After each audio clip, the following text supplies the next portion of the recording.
And here is the Writer's Almanac for Tuesday.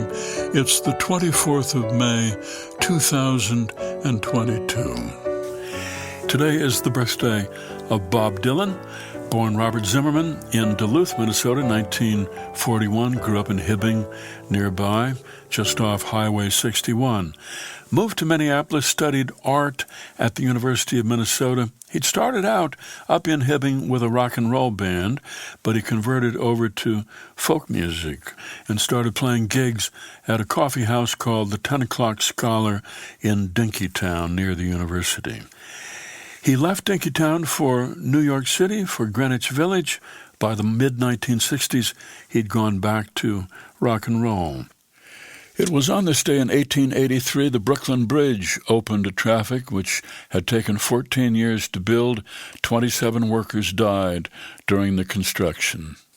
It's the birthday of the poet Joseph Brodsky, St. Petersburg, Russia, 1940, a poet whose readings drew big crowds in the Soviet Union, and he was arrested on the charge of social parasitism. His trial in secret, but the transcript was smuggled out. His defense of the right to be a poet made him a hero, especially in this country and Europe.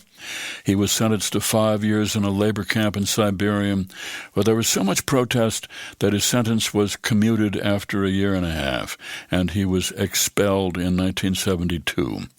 Went to Austria, where the poet W.H. Auden took him under his wing, got him a job at the University of Michigan, and from there he went on to teach at Queens College, Mount Holyoke.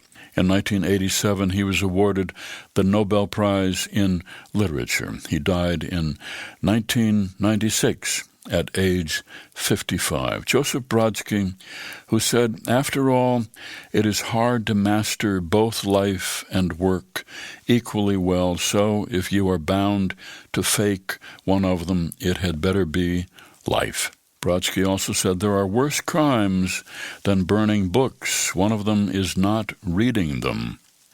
It's the birthday of the novelist Michael Chabon, born in Washington, D.C., raised in Pittsburgh.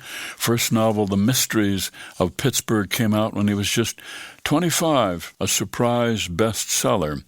As a young writer, he read a lot of John Updike, Philip Roth, and Jorge Luis Borges. He said, "I just copied the writers whose voices I was responding to, and I think that's probably the best way to learn." Author of Wonder Boys, The Yiddish Policeman's Union, The Amazing Adventures of Cavalier and Clay.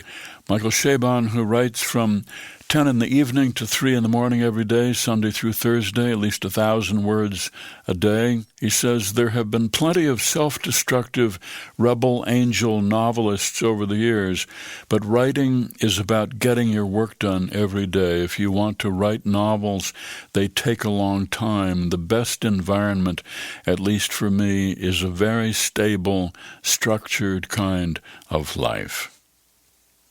Here's a poem for today by Joe Crandall, entitled Trouble Everywhere.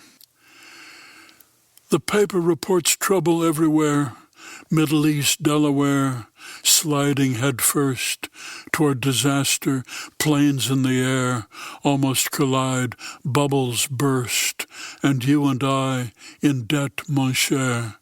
The kids' music makes us despair for them. Our pension fund is cursed, and we may soon be living on angel hair and liverwurst.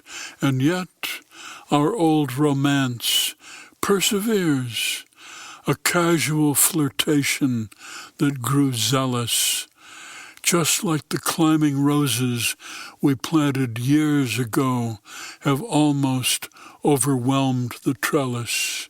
Darling, when you look me in the eye and smile, those clouds just roll on by. Trouble Everywhere, a poem by Joe Crandall, used by permission of the poet here on the Writer's Almanac. Be well, do good work, and keep in touch.